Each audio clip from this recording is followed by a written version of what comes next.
Bonsoir, je vous présente la soirée. Je vous présente Yann Péchin.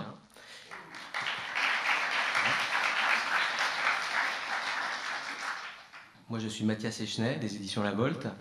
Et nous allons organiser la soirée, enfin 1h30, en 3 parties. Vous avez Alain Damasio qui va arriver, avec Yann Péchin qui va effectuer une performance texte et musique. Puis un échange entre Alain Damasio et moi, d'une demi-heure peut-être, pour avoir un peu de temps pour la troisième partie, pour échanger avec vous. Et puis pour ceux qui restent à 21h ou qui ont une place, qui ont réussi à avoir une place, il y aura pour les 15 ans de la Volte, dans cette même salle, plusieurs auteurs avec Yann Péchin qui effectueront également des performances littéraires et musicales. Voilà. Donc bonne soirée. Donc je vous présente Alain Damasio.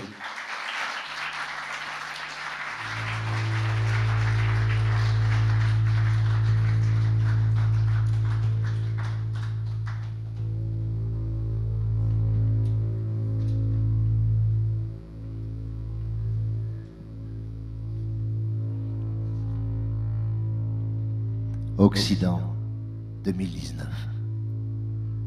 Peut-être qu'une époque se définit moins parce qu'elle poursuit que parce qu'elle conjure. La nôtre conjure le dehors, la périphérie. Et plus encore la poésie d'une bordure qui serait sa périphérie.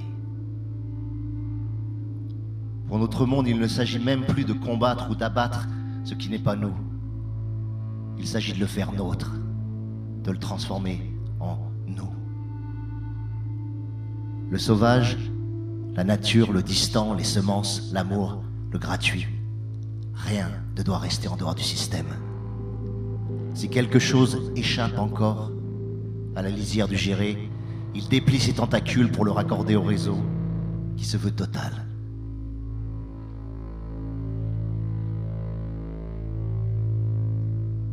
L'importance du numérique dans ce mouvement de fond a été décisive. La société de contrôle anticipée par Deleuze n'aurait jamais atteint un tel degré de finesse et d'emprise sans les réseaux, sans cette interconnexion arachnéenne qui nous tient, sans la fameuse matrice. Le capitalisme y a trouvé son complice idéal, un règne partagé du chiffre, du comptable et du computé. Une fluidité d'échanges fabuleuse qu'il a franchi des pesanteurs du local et du situé, qu'il a élevé à la vitesse lumière. Je ne suis pas sociologue, ni économiste, je suis un écrivain de SF, bref, un bâtard. J'ai pas d'idées justes, juste des idées. Et j'ai cette intuition têtue. Nos démocraties touchent au liberticide collectif. Comme si elles avaient inconsciemment cherché à répondre à l'angoisse existentielle de la liberté, en s'inventant un monde centré, sans fenêtre, sans trou, un monde du continu homme, anthropocentrique, à en vomir. Cette zone du dedans enfle de l'intérieur, elle nous tient ensemble et nous rassure. Elle est une boule immense de fil qui grossit comme un soleil tiède. Elle est exactement comme l'univers à sa naissance. Il n'y a rien d'autre que sa dilatation.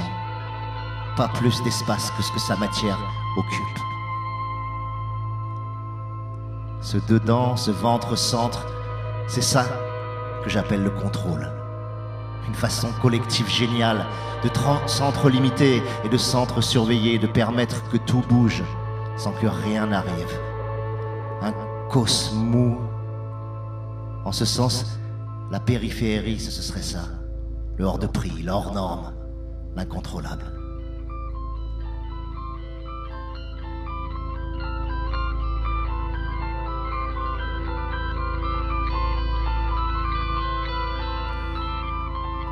J'ai longtemps adoubé ce cliché qui voudrait que le pouvoir se reçoive du haut, verticalement d'un chef, d'un président, d'un groupe de méchants bien compacts, si cool à pointer du doigt. Bien sûr, je sentais bien, comme beaucoup au virage du siècle, une métamorphose dans la matière même du pouvoir, un passage du solide au liquide.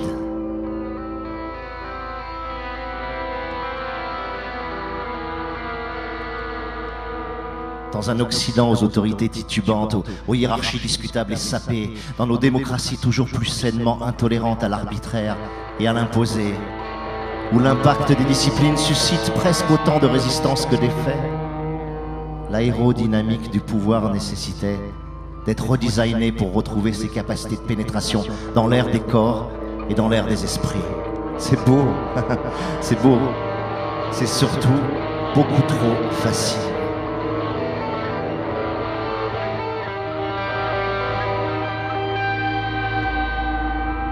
L'aérodynamique du pouvoir est bien là, oui, sauf que ce sont nos mains qui ont lissé par millions la carrosserie. Acceptons-le, tout gauchistes que nous sommes. Acceptons que cette société de contrôle, personne ne nous l'a imposée. Elle n'est pas extérieure à nous. On ne l'a pas reçue comme une punition. On l'a faite. Oui, bien sûr, les médias s'en emparent et la relaient. Oui, les gouvernements l'amplifient et la régissent. Oui, surtout le technocapitalisme en a fait son support et son beurre.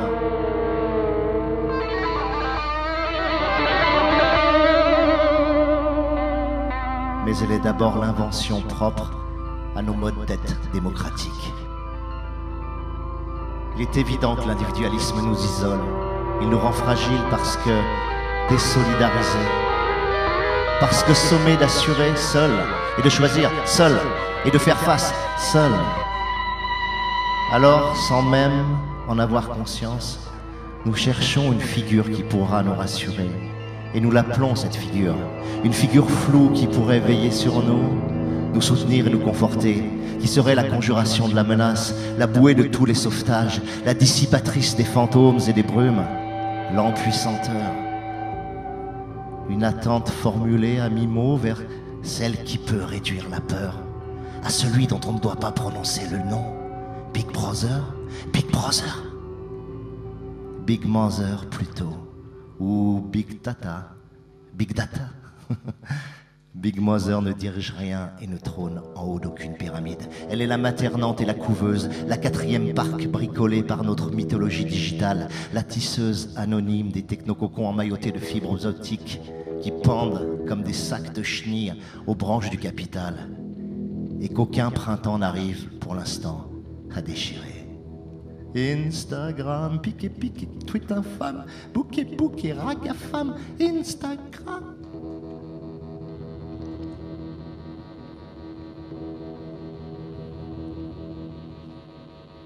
Big Mother n'a pas besoin de visage puisqu'elle prend toutes les figures du confort.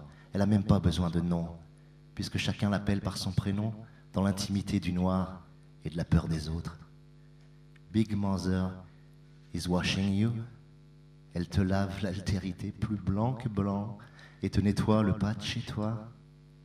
Puisqu'on nous a rendus étrangers au monde, quoi d'étrange à ce que nous voyons tout le monde comme un étranger.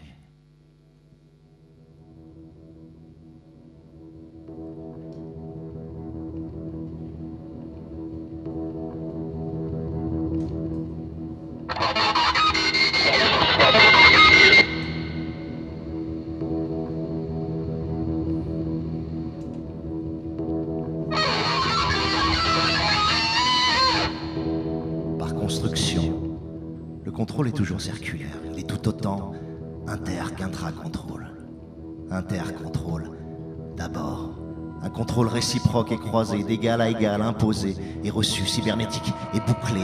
Du réseau social des pairs à pairs, du flicage partagé, des voisins vigilants dans la mutualisation des délations. Un contrôle parfois viral, de proche en proche et de proche à proche. Où je puisse tout à la fois contrôler ma femme et tes fils, ton patron, mes collègues et leurs subordonnés, l'État qui nous soutient et l'entreprise qui pollue. Où je sois responsable sur le regard aiguisé de nos enfants, exposés sur vos murs, validés par tes amis, notés par nos N+1 et notant les restos. Où vos mails soient lus et collexiqués, nos tweets archivés, leurs sites gavés de vos trackers et mes historiques en banque chez GAFAM. C'est un objet fractal. Fractal. On le retrouve à toutes les échelles.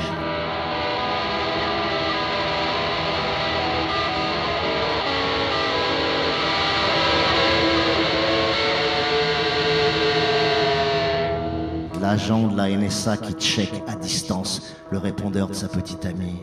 Le Benalla qui espionne pour ses maîtres La prof qui stocke ses élèves sur le net et l'étudiant qui fouine dans les interviews du doyen. Le flic qui écoute des soi-disant terroristes et le macho qui pique le portable de sa femme pour vérifier son journal d'appel appartiennent au même paysage formel que l'IA qui archive mes recherches Google ou l'algorithme qui choisit à ma place la hiérarchie de mon fil Facebook en me criblant de pubs personnalisées. L'intra-contrôle, ensuite. Appelez-le autocensure, hygiène sociale, réserve ou retenue, appelez-le self-control ou autorégulation. Il est ce surmoi si bien dressé qu'il veille et surveille ce qui reste d'un moi déjà férocement domestiqué par les normes. Il est aussi peut-être l'ultime réflexe de défense sous une technologie tellement intrusive que se lâcher, se découvrir ou s'offrir est une indécence face à Big Data qui n'oubliera rien et nous fera payer l'addition un jour ou l'autre. Disons-le, le contrôle est une lymphe. Elle irrigue tout, elle a tout envahi. Aussi liquide que le capital, en plus incolore, elle baigne nos organes et huile nos rapports. On en boit, elle nous saoule, on la perfuse, elle nous coule, on en saigne, on la pisse ou on la crache. Mais c'est pour mieux y revenir comme à un bain tiède pour nos corps tempérés.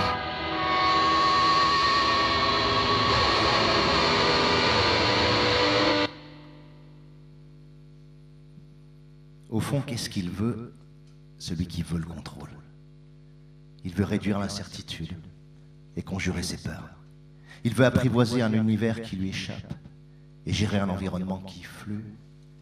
Il veut faire écran et bouclier à ce qu'il ressent agressif, filtrer ses rapports aux choses et aux gens, mettre le réel à sa taille. Il veut aussi que la technologie l'empuissante ne plus s'échiner intellectuellement ni physiquement, mais faire. Qu'on outille avec élégance ses paresses, ses rêves mous, sa soif de facilité, qu'on soulage ses fatigues. Il veut des esclaves avec des QI d'IA sur des fonds d'écran de bimbo. Il aimerait se réincarner dans le réseau. Il a de si spécifiquement humain celui qui veut le contrôle, d'avoir cet antique désir d'être Dieu, qu'on lui obéisse à la voix comme un merde, que par le numérique, il échappe à la matière, par la médecine augmentée à la maladie, à l'effort et à la mort, qu'il soit à la fois ici et ailleurs, ubiquité et omnipotence, où l'on se pend. C'est qu'au régime de contrôle, insistons, la technologie a offert un spectre et une souplesse inégalée. Jamais dans l'histoire humaine connue, la surveillance des êtres humains n'avait atteint une telle ampleur quantitative et qualitative. Jamais n'a-t-on surveillé aussi exhaustivement autant de citoyens sur une durée aussi inadmissiblement illimitée et d'une façon si raffinée et profonde et terrifiante. Jamais aussi n'a-t-on autant consenti à ce contrôle, tellement nous y reconnaissons nos propres sales habitudes. Tous cherchent à deviner, à calculer ou à prédire ce que je vais bien pouvoir faire tout à l'heure ou demain. Moi, le toujours déjà trop libre. Tous ont cette trouille que je les zappe, que je les fuis, que je leur échappe, que j'achète pas. Mais bon, détendez-vous, d'autres solutions arrivent pour affiner encore un peu tout ça. Aux réseaux sociaux des sujets, les gouvernances smart veulent maintenant superposer l'Internet des objets. Chouette, c'est beau ça. Un vrai réel de capture. Senseurs, détecteurs, radars, biométrie. Un monde urbain fait de béton sentient et de poteaux guetteurs. Des villes pacifiées mises à feu et à signe, où tout acte génère une trace. Face carte où tout mouvement, à pied, vélo, bus, voiture, donne du bon data dans la data tiers, où tout achat, passage en parc, pause sur un banc, stop grillé nous sortent enfin de la gratuité insupportable de nos existences qui doivent maintenant cracher du data, à chaque pas, cracher du data, à chaque pas, oui. Fini l'inerte, que la vie serve, une donnée pour chaque geste, en temps réel, un nombre sur chaque ombre qui voudrait encore fuir ou fuir pour en creuser une impossible cache. Bienvenue citoyens dans le stalag du tag Datum Mart Frei. Datum Mart Frei. Pour Pour le capitalisme informé, s'asseoir n'a de sens que si l'on peut mesurer le temps de pause et le poids de la scie. Parler n'a d'intérêt que si l'on peut activer la reconnaissance vocale, collecter du contenu sémantique et scanner nos empreintes de voix. Et pourquoi courir si ce n'est pour alimenter des bases de données connectées, calculer une fréquence de foulée et tracer sa courbe de pouls.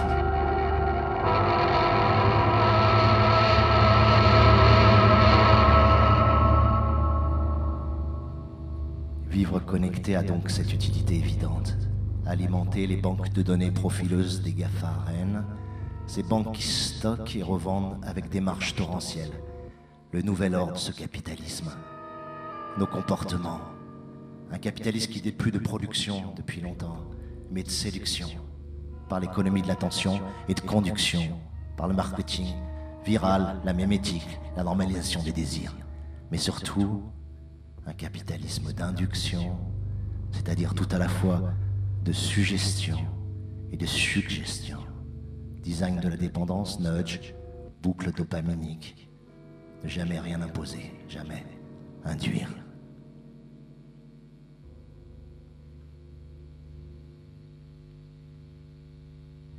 En Occident, je vais vous dire une chose très simple. Voter et consentir à la dépossession politique. Rien d'autre désormais. Le technocapitalisme seul dirige. L'État n'est plus qu'un cabinet d'ingénierie sociale auquel on sous-traite la variable humaine des équations de profit. L'impuissance s'exaspère, l'explosion révolutionnaire serait logique. Les gilets jaunissent jusqu'à l'orange brûlé, jusqu'au rouge écarlate. Mais pourquoi ça tient? Pourquoi? Par quel miracle? Eh bien, j'ose cette hypothèse un peu ouf. Ça tient parce que pour beaucoup, le pouvoir, sous sa forme la plus concrète, la plus immédiate, tient maintenant au creux de la main. Tout est là, à portée de clavier, de tap-tap, de clic. Tout répond en temps réel au doigt et à l'œil, d'un effleurement sensuel. L'action politique lente et incertaine, l'envie de militer pour changer la société dans laquelle on vit ne pèse pas grand-chose face à 50 cm² de surface tactile ouverte sur un réseau immense. Le monde peut continuer à rester ce qu'il est tant que je peux gérer, moi, au quotidien, mon petit monde. Que j'ai les applis pour jouer, devenir un héros, séduire, gérer à distance, travailler chez moi, filtrer qui me parle, me faire livrer sa pizza, contourner le trafic. On croit que la liberté est une grande chose. Elle l'est. Mais pour beaucoup d'entre nous, comme l'avait vu Baudrillard, l'infinité des micro-choix, selfie ou story, liker ou pas, suffit à en remplir ses potentialités. C'est ce que j'appelle libertouille. Libertouille et cyberté. De l'ordinateur, de la tablette et du smartphone, demain de la bague, des oreillines et des bijoux connectés, il faudrait dire. Ils sont des cabines de régie. Ma vie simulée en part et y retourne. Le smartphone devient le seul endroit pour nous où tout, enfin, se rassemble. Un peu. Il est le socle de nos identités puzzle, de nos profils atomisés. Il est la mémoire de ce qu'on a dit et fait chaque jour depuis un lustre. Il est la chrysalide où l'on joue, s'ennuie, s'instruit, désapprend, compose et crée. Il est en plein océan d'indifférence le phare où l'on émet pour ses amis et en reçoit la lumière venue du large.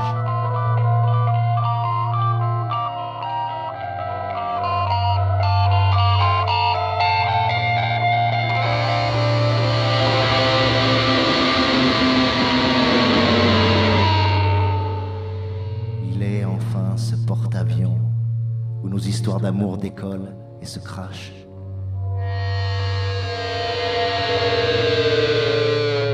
Et où nous recollons les carlingues avec du texto.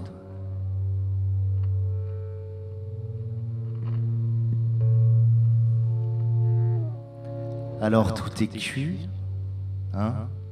La liberté est un leurre, le contrôle on n'en sortira plus. La matrice nous a avalés, le capitalisme est et restera notre seul horizon à jamais. Bien sûr que non. Ce discours et cette prophétie font même partie, je crois, de leur storytelling. Comprendre le contrôle ne signifiera jamais l'accepter. La vie, toujours, est première. Toujours elle perce les conforteresses. Elle est ce feu qu'on peut couvrir et étouffer, mais qu'on n'éteint jamais tout à fait. Pour qu'il reprenne, il lui faut simplement de l'air. On en manque aujourd'hui. Parce qu'on croit que l'air vient seulement du dehors, qu'il suffit d'aller en chercher le vent, de sortir de la matrice par une porte dérobée. Le secret pourtant est simple. L'air ne se trouve pas, il se crée. Il vient du dedans, on ne le puise pas, on le fabrique avec nos poumons, on le forge avec nos souffles. Pendant longtemps, j'ai pensé que toute position politique digne tenait dans ce mot résistance. Résistance.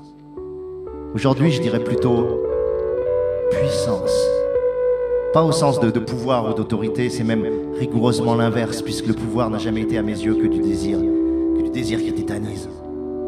Une sorte de crampe, une crampe qui s'institue. Non, puissance au sens de capacité à, d'aptitude incarnée à être et à faire directement, à agir à nu.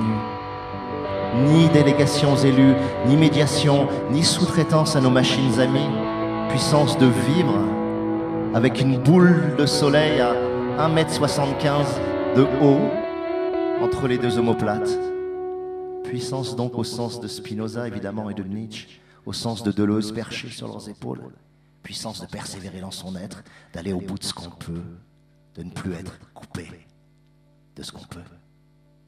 Demandez-vous chaque jour que vent fait, qui et qu'est-ce qui me coupe de ce que je peux, qui me sépare des forces qui poussent et vibrent, que je sens là, dans mon ventre et mes bras, dans mon corps qui bout et qui bat. D'où tombent tous ces murs, tous ces putains de vitres entre moi et ce que nous voulons être.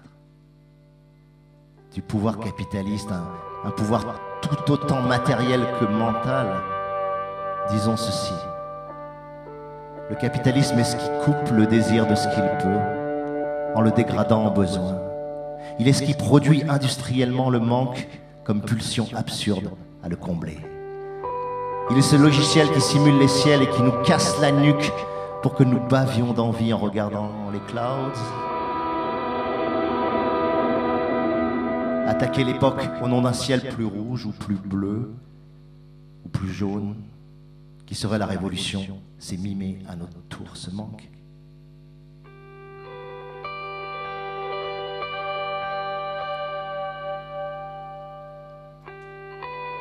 La puissance ne se perd jamais tout à fait. Elle est juste la fin des « si j'avais ». Si j'avais plus d'argent, la plus piégeuse, la matrice des si, mais aussi si j'avais plus de temps, si j'avais un copain, si j'avais un enfant, si ma patronne me donnait ma chance, si seulement j'avais un taf, si l'État tenait compte de nous, si Méluche était président à la place de Macruche.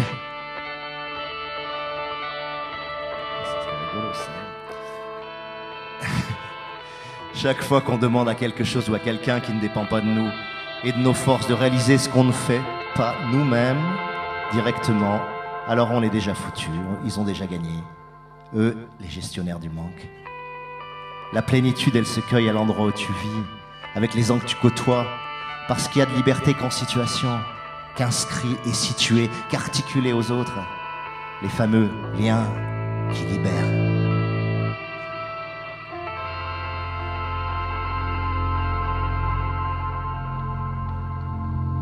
Le combat, il se mène dans le collège où tu enseignes, dans l'open space où l'on t'enferme pour que tu fasses ton bullshit job, dans l'immeuble où les fachos du syndic veulent faire leur loi. La lutte n'a pas besoin d'être épique et spectaculaire, elle a besoin d'être ancrée dans un sol.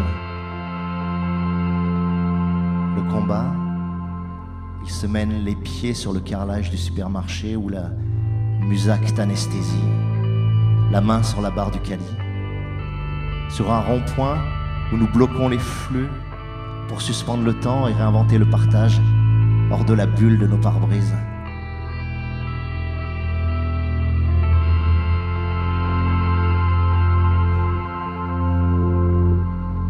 Après 30 ans, je pense toujours qu'au mot révolution, il y a une syllabe de trop, une note qui sonne faux, et c'est ce ré qui l'ouvre en le refermant aussitôt. C'est cette parabole qu'il amorce céleste et orbitale, dont on pressent trop qu'elle va nous ramener à l'endroit d'où elle prétendait nous arracher.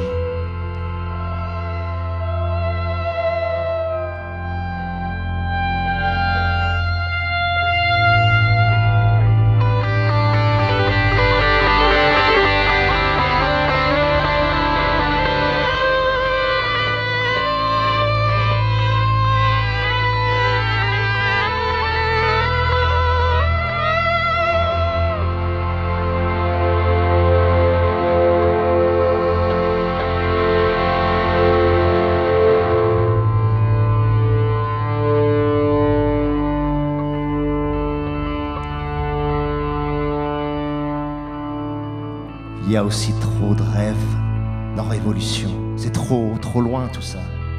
La volution, et mieux la volte, demi-tour, esquive et salto, semble plus modeste d'abord. Elle ne prétend pas faire jaillir de terre un pur parc communiste. Mais elle a la pression osmotique de l'herbe capable de percer une dalle de béton.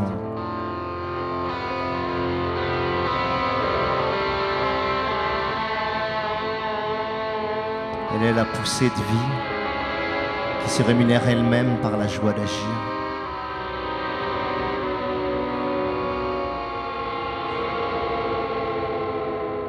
Elle est ce devenir révolutionnaire dont parle Deleuze, qui n'est pas l'avenir de la révolution, qui est l'évolution en train de se faire, trouée et appel d'air, réappropriation d'un bocage, d'une place, d'une friche, chantier démantelé, épicerie qui vit au cœur du rural, atelier pirate, ferme communautaire, navire qui repêche les migrants. Faire fruit, dit Big Sister, faire fruit, faire feu, faire mèche, faire fuir. Badaboum, elle crie, badaboum. Tohu, zone à désirer, zigzag, taz, tarnac, squat, street art, cabane, cantine, cagnotte, casbah, un archipel de toits libres, réinvesti ou circuler, ou s'installer, commune, troc, volt, don, Fab Lab, hackerspace, copyleft. Qu'importe que ça plante, tout ce qui vit est appelé à mourir. C'est le mouvement ascendant et solidaire qui compte, crée une mémoire, un terreau, qui à force fera terre commune. Les jardins d'Épicure. La vraie bonne nouvelle volutionnaire, en particulier en France, est ce retour au territoire. Cette attention à l'espace et au site, à la mobilisation qui part du terrain même où les pouvoirs pensaient nous exproprier. Notre lame des bandes, cette déferlante furieusement enroulée qui tient la terre. Les gilets jaunes, oui, quoi qu'on en dise. Ce miracle de démocratie brute surgit de la France périphérique qui nous apprend que le rond-point est beaucoup plus qu'un théâtre. Être du sot, être du bon, disait René Char. Voilà, c'est tout simple. Telle est la volte.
Ici vole Velvi, sous la toile de son parapente, légère comme un parapluie, aussi fragile qu'un cil, aussi fine et aussi digne qu'une pellicule de givre. Elle lit le vide au fil de l'air, à même le ciel. Pour elle intime de ta ville.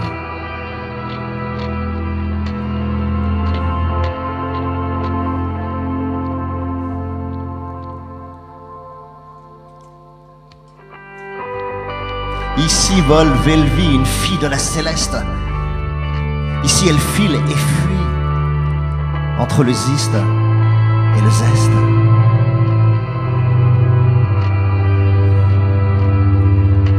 Une furtive est un zéphyr, une bise sifflée, un alizé dur, fouissant dans tes veines striées.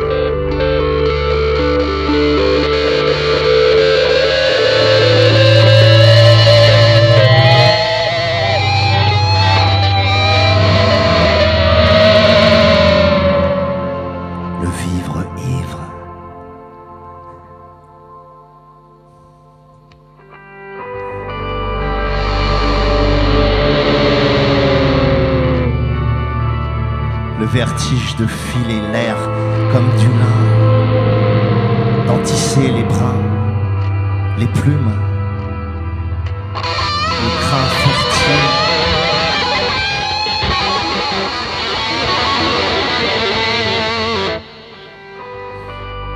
Le crin fertile entre tes mains frissonnantes et liquides. Ici vole Velvi, suspendu, sans moteur, flèche, parmi les hélices.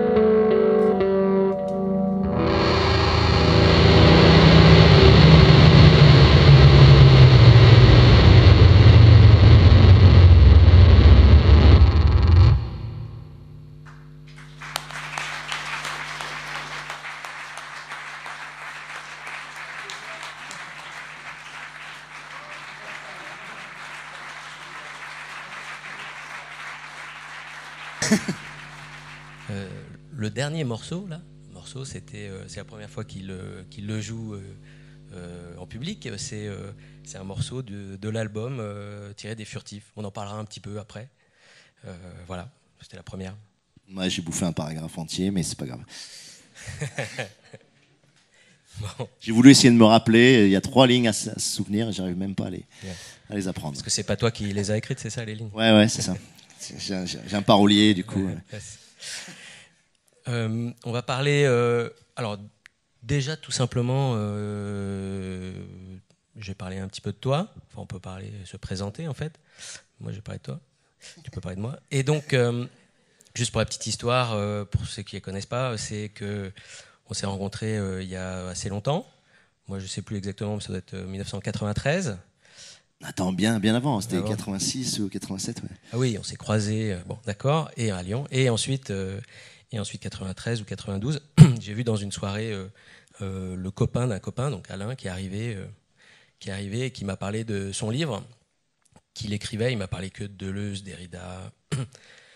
C'était horrible. Non, enfin, c'était pas horrible. Il me parlait que de ça. Et moi, je travaillais dans l'édition et c'était La Zone du Dehors. Et voilà, je l'ai lu. J'ai beaucoup aimé et je connaissais bien l'édition et j'ai envoyé à beaucoup d'éditeurs et ça a été refusé partout. Donc c'était La Zone du Dehors et on l'a publié dans une petite maison d'édition. Alors là, je sais plus, c'est en 95, je crois, la première édition, chez Silibris. Voilà l'histoire. Et puis, on peut dire juste avant, pour parler de toi, c'est que, et j'aimerais qu'on en reparle tout de suite après la présentation, tu étais en école de commerce et tu as commencé à écrire, donc il faut voir que tu avais donc 20 ans, que tu as terminé à 25 ans, quelque chose comme ça. Ouais. Et que voilà, bon, tu avais le feu et tu voulais absolument que voilà, ce livre, c'était très important pour toi. Voilà, quelques années après, tu m'as poussé à créer La Volte, c'est pas la vraie histoire, ça. Et c'est, j'ai le micro, tant pis. Et donc on a créé en 2004 la Volte pour publier La Horde du Contrevent. J'avais trouvé un éditeur entre-temps, mais il se trouve que cet éditeur est mort. Et donc voilà, Horde du Contrevent en 2004. Voilà, depuis, il y a eu une reconnaissance très forte, du succès qui dépasse bien, on en reparlera aussi largement, les limites et les frontières de ce qu'on peut appeler la science-fiction. Enfin, nous-mêmes, on ne sait pas trop ce que c'est. Et voilà, quelques nouvelles, des participations même à des anthologies de la Volte, notamment sur le travail. Il y a eu un monologue tiré de ton livre La Zone du Dehors, et puis des créations sonores. Voilà, j'ai fait très rapide. Est-ce que ça te va comme présentation ? Jeux vidéo. Ouais, bah ouais, un peu de jeux vidéo. Voilà. Est-ce qu'on peut déjà partir de la question de pourquoi tu as décidé d'écrire ? Tu dis souvent que à l'ESSEC, donc t'as pas trop aimé, je crois, et soit tu entrais en politique, soit tu écrivais. Donc déjà, ça dit quelque chose de sa volonté, de ce que veut porter le texte. Non, mais c'est marrant parce que là, je vois des têtes qui ont l'âge que j'avais au moment où j'ai écrit La Zone. Ce qui est fou, c'est que voilà, je passe 3 ans donc à l'ESSEC, grande école de commerce, s'il en est, au milieu de gens qui étaient tous des fils d'eux ou des filles d'eux. Et j'ai pris en pleine gueule en fait la reproduction sociale dont parle Bourdieu. Je l'ai pris vraiment dans la face, quoi. Mon père était carrossier, notre milieu c'était plutôt le milieu du foot et un milieu relativement populaire, même si on vivait dans ce que j'appellerais la petite bourgeoisie pavillonnaire et de cité d'Oulin et de Saint-Gilles-Laval, enfin à l'ouest de Lyon, quoi. Voilà, donc moi ce qui m'a je pense que je suis arrivé à un moment donné où c'était soit j'entrais effectivement en politique, soit je trouvais un axe militant qui me convenait. Je l'ai pas trouvé à l'époque, j'étais Amnesty, j'étais au Parti humaniste, j'ai erré un petit peu et puis je trouvais pas l'axe, quoi. Je trouvais pas l'endroit où et c'est souvent ça qui crée une œuvre, quoi. C'est-à-dire c'est le moment où tu as des forces de vie extrêmement puissantes en toi qui sont bloquées et la seule ouverture que tu trouves, elle est minuscule, c'est de se faire ce livre, quoi. Donc et aujourd'hui aujourd'hui ça me paraît fou que j'ai passé 3 ans à faire La Zone du Dehors, entre 22 et 25 ans, à un moment donné où je connaissais absolument personne dans l'édition. La seule personne que je connaissais, c'est ce petit homme brun là que vous avez à ma droite là, et je le connaissais juste comme ça. On l'avait vu à une soirée qui s'appelait Cyborgia Cruz. On avait tapissé comme ça je crois que mon frère il s'en rappelle, tapissé comme ça de papier alu les murs, et j'avais décrété qu'on s'habillerait tous en rouge, et c'était ça la soirée. Il était venu et au bout de la je sais pas combienième tequila et machin, j'ai dit tu sais je fais un livre et tout, ça te dirait de le lire? Il m'a dit bah ouais, quand t'auras fini tu me feras lire. Et puis bon, il s'est passé 2 ans et quelques. Et je l'ai amené. C'était une sacrée histoire parce qu'effectivement, je me souviens encore de l'avoir amené. Et je me souviens qu'il l'a lu en voiture entre Biarritz et Paris. Il y avait 12 heures de voyage. Il l'a lu et je l'ai rappelé 2 jours après. Il m'a dit c'est génial. Voilà. Et moi, je voulais dire quand même un mot sur Mathias, parce que Mathias, je dis toujours, j'ai toujours la même chose, mais parce que c'est tellement vrai. C'est pas un éditeur littéraire au sens classique, quoi. Voilà, c'est pas quelqu'un qui va vous dire tiens, bouge la virgule, là il faut que tu retravailles ta syntaxe mais c'est quelqu'un qui a un flair incroyable. Voilà, c'est quelqu'un qui a un groin incroyable. C'est-à-dire que ce qu'il a fait, et c'est pour ça que la Volte mérite d'exister et la Volte mérite de continuer, c'est que il a un sens absolument viscéral de est-ce qu'il y a une écriture ou pas en face de lui? Est-ce qu'il y a une écriture dans ce qu'il est en train de lire? Donc il reçoit plein de manuscrits. Moi, j'essaie de lui pousser des manuscrits. Des fois, il me dit, mais non, mais il n'y a pas d'écriture. Bon. Et sur La Zone dehors, c'est quand même incroyable. Je dis ça pour les gens qui voudraient écrire aujourd'hui, ou qui écrivent aujourd'hui et qui trouvent personne. La Zone du dehors a été refusée par tout le monde, d'accord? Et La Zone du dehors, quoi qu'on raconte, même si au début, Flammarion devait à partir du moment où Jacques Chambon, malheureusement. La Horde, là, tu parles. Oui. Ouais, la Horde. Jacques Chambon, malheureusement, est mort. Pourtant, j'avais fait La Zone du dehors déjà, quoi. Personne n'en a voulu. Mathias a fait la totalité du tour de la place de Paris et de tous les éditeurs, et personne n'en a voulu.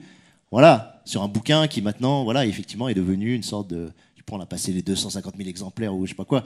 C'est le plus gros, certainement, succès de SF en France depuis 20 ans ou plus. Donc, qu'est-ce qu'il faut en tirer, quoi? Bon, d'accord, c'est un conte de fées, mais qu'est-ce qu'il faut en tirer? C'est que, en réalité, tout ce qui est un peu nouveau. Parfois trouve absolument pas d'éditeur. C'est-à-dire qu'il y a un conformisme, enfin voilà, il y a pas eu, en tout cas, ce qui est sûr, c'est qu'il n'y a pas eu de flair. Voilà. À tout le moins, quoi. Voilà. Et ce flair, Mathias l'a eu. Voilà. Et il l'a eu non seulement pour moi, mais pour tous les auteurs de la Volte, pour les Jacques Barbery, les Philippe Curval, des gens qui étaient parfois déjà salués, mais que plus personne voulait éditer. Hein, faut quand même dire les choses. Pour que Philippe Curval soit édité aujourd'hui, bah, il a besoin quand même de la Volte, quoi. Voilà. Et puis plein de gens. C'est dire. Ouais. Sabrina Calvo, évidemment, Léo Henry, Luvan. Voilà, plein d'auteurs que je suis en train d'oublier en plus. Voilà, et c'est la grande force de Mathias et de la Volte. Voilà, c'est tout ce que je voulais dire par rapport à ça. Mais avoir du flair, c'est quelque chose qui est très rare. Il y a des gens qui ont du flair en musique, il y a des gens qui ont du flair dans les toiles. Et c'est pas pour ça que c'est des grands littérateurs ou qui sont capables. Mathias, pour lui faire des lignes, faut s'accrocher, hein. Mais voilà, il sent. Oui, c'est vrai. Bon, je t'ai posé une question. Ouais, j'ai pas répondu. Non, mais très simplement. Voilà, moi j'ai écrit, c'est continuer à être ça. J'arrive pas à faire des livres si j'ai pas le sentiment de porter des valeurs, de porter ce truc débile qu'aujourd'hui tout le monde critique, c'est de dire voilà, moi je porte un message. Bah oui, mais en 70, tout le monde portait des messages. Quand Sartre il écrivait pour porter des messages, des valeurs, des idées, des concepts, une vision du monde. Camus, il écrivait pour la même raison, quoi. Voilà. Aujourd'hui, si tu dis ben je viens porter des valeurs, je viens porter une vision du monde, tout le monde te regarde en tordant le nez, en disant mais non, mais c'est pas ça la littérature blanche, c'est pas ça la littérature, on n'est pas là pour porter des messages, tu vois. Bon. Ben moi je dis oui, si je suis là pour porter des messages, et en tout cas c'est ce qui m'a permis et donné envie d'écrire. J'avais quelque chose à dire sur la société de contrôle, ce que vous avez enquillé là pendant 35 minutes dans la douleur, et ben c'était voilà la clé de ce que je voulais dire à l'époque en disant ben voilà, on passe dans un régime de contrôle, c'est un tout autre type de pouvoir, très liquide, insidieux, enfin je vais pas refaire tout le texte, mais voilà, et par rapport à ce monde-là, j'avais le sentiment que j'avais quelque chose à dire dans la zone du dehors par rapport à ça. Alors c'était complètement mégalo, comme tu peux être mégalo à 22 ans, mais heureusement que j'étais mégalo, voilà, si c'est ça qui te sauve aussi, c'est que c'était totalement aveugle. Moi, j'étais totalement aveugle. Pour s'isoler 3 ans, pour faire un bouquin, alors que tu connais personne et que t'as aucune chance d'être édité, faut être un malade, quoi. Voilà, faut juste croire en ce que tu fais. Voilà. Moi, j'ai cru que c'était important de faire ce livre et j'y ai cru politiquement. Voilà, j'y ai cru politiquement. J'ai pas cru sur la qualité littéraire. Moi, je considère que j'écrivais comme une merde à 20 ans. Hein. Moi, il y a des copines, des gens qui viennent me voir et qui me montrent ce qu'ils écrivent à 20 ans, 22 ans. Ils écrivent 10 fois mieux que moi à l'époque, quoi. Tu vois, je leur dis d'ailleurs, hein, je leur dis ouais, t'écris mieux que moi. Moi, j'ai relu mes nouvelles de l'époque. Il y avait rien, quoi. Enfin, tu lis, il y a rien dedans. Enfin, il y a peut-être du contenu, mais il y a pas stylistiquement quoi que ce soit. Donc, c'est juste l'effort, c'est juste le travail, c'est juste l'envie, c'est juste la niaque, c'est juste ça qui a fait qu'au bout d'un moment, ça a commencé à prendre dans la horde un peu de style, et de plus en plus, tu vois. Mais ça a été, voilà. Il n'y avait pas de don, hein, pas du tout. Hein. Ne croyez pas du tout au truc du don. C'est pas du tout ça, quoi. Vraiment pas. Ouais. Par contre, la niaque, elle était là, ouais. La niaque, elle était là. Mais partir de la politique, et puis bon, en plus par rapport au thème des soirées ici, et du texte que tu viens de dire, c'est très important pour comprendre ça, parce que je pense que ça participe aussi d'un certain succès, ou du fait que ça touche des gens. C'est pas seulement d'alerter ou de décrire un monde terrible qui est en train de nous pourrir la vie et d'être sur nous en permanence. Et c'est de se dire comment on fait, comment on se mobilise et tout. Et donc cette force-là qu'on retrouve dans la Horde du Contrevent, on a décidé ce soir de parler surtout de la zone du dehors et pas de la Horde du Contrevent, mais on peut aussi. Et donc c'est cette force-là, c'est comment on fait. Du coup, c'est pour ça qu'il y a aussi ce côté qui mobilise, moi qui me mobilise aussi. Hein, quand j'entends un texte, j'ai déjà me réapproprier des choses, ça donne envie de faire quelque chose. C'est pour ça que tu as parlé d'évolution. Ouais, et puis tu sais, après au bout d'un moment tu te rends compte que, tu vois, moi j'arrive quasiment à 50 ans, tu te rends compte que tu as des intuitions massives de départ qui sont complètement inconscientes et qui structurent tout ce que tu vas faire après dans ta vie, quoi. Moi j'avais quelque chose de très fort et qui m'est tout le temps resté, c'était de dire c'est un putain de don sublime d'être vivant. Voilà, c'est un putain de don sublime d'être né, c'est un super don sublime d'être un être vivant avec toutes les capacités que possède le vivant. Et il faut être à la hauteur de ce don. Voilà, moi j'ai toujours ressenti les choses comme ça. Je sais pas pourquoi, peut-être que je suis le 3e de ma couvée et que mes parents avaient pas prévu de me faire et que du coup quand on m'a raconté ça plus tard, j'ai forgé l'idée que j'avais du bol d'être né, quoi, tu vois.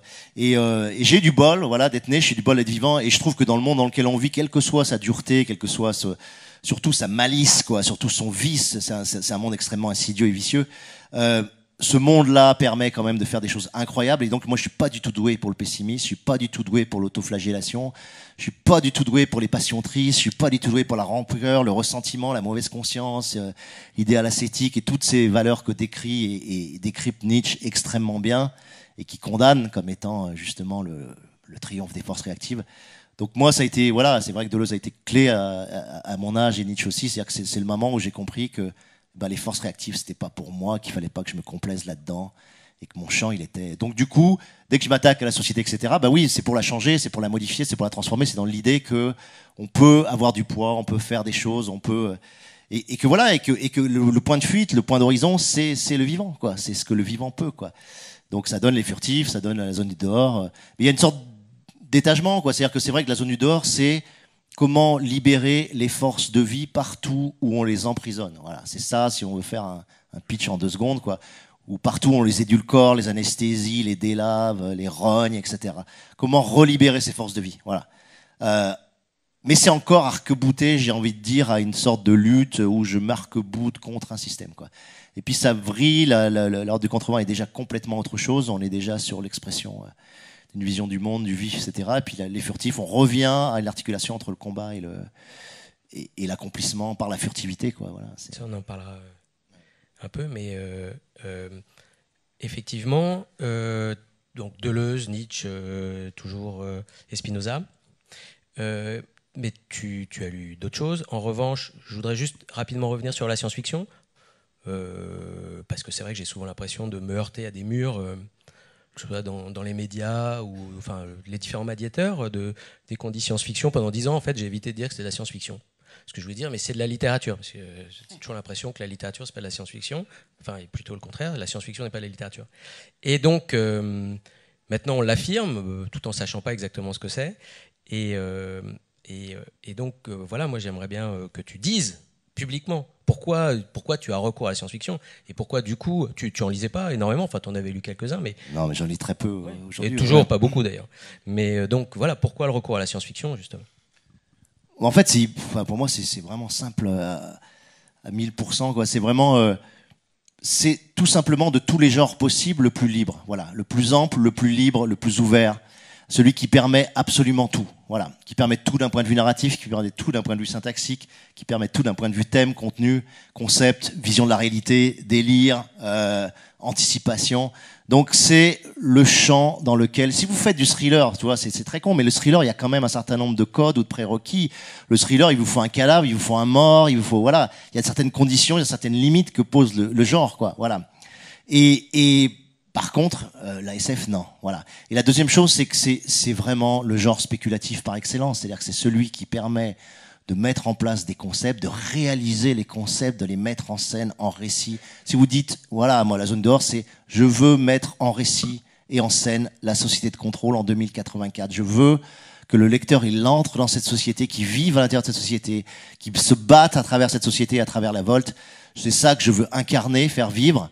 Mais quel autre genre peut permettre ça, sinon la science-fiction? Il y a que la science-fiction. Enfin, tu vois, il y a un moment donné... Et moi, je suis toujours très surpris des critiques ou des visions extérieures sur la science-fiction. Je veux dire, de toute façon, c'est un art majeur, la science-fiction. Arrêtons de dire que c'est un art mineur. De toute façon, tous les grands blockbusters au cinéma, c'est quasiment tous de la science-fiction. Si tu regardes les jeux vidéo, combien de jeux vidéo sont fondés sur des univers de science-fiction et déploient les univers de science-fiction? Énormément. Ça reste un art... massif, mais parce que voilà, c'est l'art de la liberté. Donc c'est logique d'arriver à la science-fiction si tu veux en tout cas poser. Et alors maintenant, allons au bout des choses. Si tu veux faire de la politique, tu vois, alors les gens vont dire ouais, il y a des thrillers politiques. Ouais, bien sûr, tu peux faire des thrillers en explicitant vachement bien les arcanes sociales de telle ou telle ville et comment les gens vivent, machin.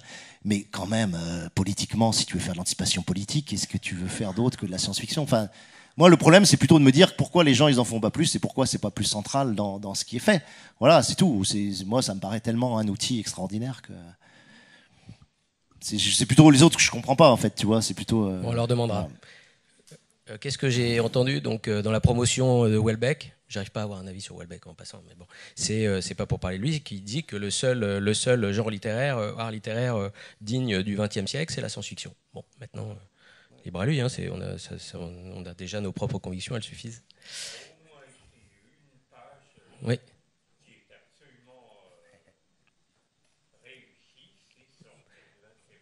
Ouais, bon, mais j'ai pas envie plus de parler de Houellebecq en même temps. Et donc ouais, mais bon, donc, mais enfin réellement. Du coup, voilà, moi j'ai vu, enfin tu viens d'en parler un peu, de la zone du dehors. Alors il y a eu des nouvelles avant, après, la zone du dehors, à la horde du contrevent. Voilà, on voit quelque chose qui se dessine. Entre-temps, donc il y a eu des aventures collectives sur le jeu vidéo. Également, beaucoup de... Tu as rencontré Faune Radio, donc beaucoup de créations sonores. Et en fait, son avant-dernier roman, c'est une création sonore, pour ceux qui ne connaissent pas, qui s'appelle Fragment hacké d'un futur qui résiste. En fait, Fragment hacké d'Amasio, ça, vous l'avez. Et on voit d'ailleurs dans Fragment hacké une ville, enfin des villes, non c'est une ville, c'est Orange, où tout est privatisé et où on a un monde totalement, enfin une ville en tout cas tout à fait privatisée. Orange a été racheté par Orange. Et bon, tu vas en parler, les accès, enfin il n'y a plus d'impôts. C'était moins cher, ils n'ont pas eu racheter la marque, alors c'était bien. Et on voit les luttes, on voit une mobilisation. L'aspect mobilisation est très présent aussi d'un point de vue sonore, ça résonne très fort. Et donc, on voit une logique pour arriver au furtif. Alors, tu as avant aussi beaucoup parlé, à chaque fois on te fait parler du transhumanisme. Voilà, c'est un peu comme le texte que tu as dit. Il y a toute une partie où on dit combien le monde va mal et pourquoi, mais il y a toujours ce côté à dépasser ça, proposer autre chose. Et les furtifs, pour moi, c'est la continuité. À savoir comment on fait. Voilà. On est dans ce monde de tu vas en reparler, privatisation totale, et comment on fait pour vivre, comment on fait pour vivre plus, mieux, éventuellement pour renverser, mais non pas le pouvoir, mais en tout cas se trouver des zones à soi. Et voilà, maintenant on va parler des furtifs. Donc c'est son roman, le roman d'Alain qui sortira en avril, accompagné d'un album avec Yann Péchin, enfin Alain Damasio, Yann Péchin. Et voilà, moi je l'attends beaucoup parce qu'il est encore en train de le relire, mais il va finir par le rendre. Les furtifs, Alain. Ouais, je vais finir par le lâcher, mais ça va être un peu facile. C'est la première fois quasiment que j'en parle, donc c'est compliqué d'en parler. Déjà dire que voilà, c'est un livre qui a une très très grande ancienneté pour moi. J'ai mis les premiers mots sur le cahier il y a 14 ans. Je crois que les premiers mots, les premières phrases que j'ai mis c'est l'angle mort et leur lieu de vie. C'était ça que j'avais marqué en premier. Après, j'ai fait 1000 choses. J'ai recommencé il y a 6 ans. Après, j'ai encore parti partout ailleurs pendant 2 ans. Et puis là, ça fait vraiment 3 ans que je suis centré dessus, quoi. Donc, comme tous mes livres, j'essaye d'aller au bout de ce que je ressens d'une période et de ce que je ressens d'une période de ma vie. Voilà. En gros, j'ai fait de 22 à 25 ans la zone et c'était tout ce que j'avais vécu jusqu'à cet âge-là. Et quand j'ai fini la zone, j'avais rien d'autre à dire de plus, pour moi en tout cas à l'époque. Sur la Horde, c'est pareil, j'avais été au bout vraiment de quelque chose à 35 ans. J'avais épuisé tout ce que j'avais vécu dans le Vercors, en Corse, etc. Et là, je vais au bout d'un cycle aussi, mais c'est un cycle qui est marqué par la paternité. Donc, par mon expérience de père jusqu'à l'âge de 10-11 ans de ma première, c'est-à-dire d'Alyosha. Donc, c'est traversé, je pense, par ce délire, cette expérience absolument géniale de retrouver le vivant à travers ses enfants, c'est-à-dire de retrouver le vivant sur sa forme la plus belle, la plus ample, la plus riche, la plus métamorphique, la plus incroyable, et de le vivre au jour le jour, voilà, en permanence, et d'être frappé et de se rappeler soi-même enfant ce qu'on a vécu. Donc il y a un ancrage sur l'enfance qui est fondamental dans ce bouquin, et puis il y a un ancrage politique très fort qui est sur l'idée de furtivité, c'est-à-dire de dire voilà, la société de contrôle a évolué jusqu'à la société que j'appelle moi de trace, c'est-à-dire un monde infiniment plus contrôlé qu'il l'est aujourd'hui qu'il l'était en 95. Donc ce que j'avais prévu dans la zone du dehors ou essayer de poser, j'étais très très dépassé par la réalité, j'étais vraiment dépassé. Je n'avais pas du tout anticipé par exemple que le smartphone allait être l'outil d'autocontrôle maximal de ce régime techno-capitaliste. J'avais plein de choses que je n'avais pas vues. Donc voilà, on se passe dans cette société de trace, on est en 2040, on est en France, tout simplement. Et puis, comme l'a dit Mathias, les villes ont été rachetées par les multinationales, enfin toutes les villes intéressantes, les autres ont été abandonnées, l'État est tombé en partie en faillite, les villes sont en partie en faillite, donc rachetées parfois par leurs habitants, mais le plus souvent par les multinationales. Tu payes ton forfait standard, privilège, premium, Si tu es en privilège, tu as accès à 100% des rues de la ville, des places de la ville, des squares de la ville.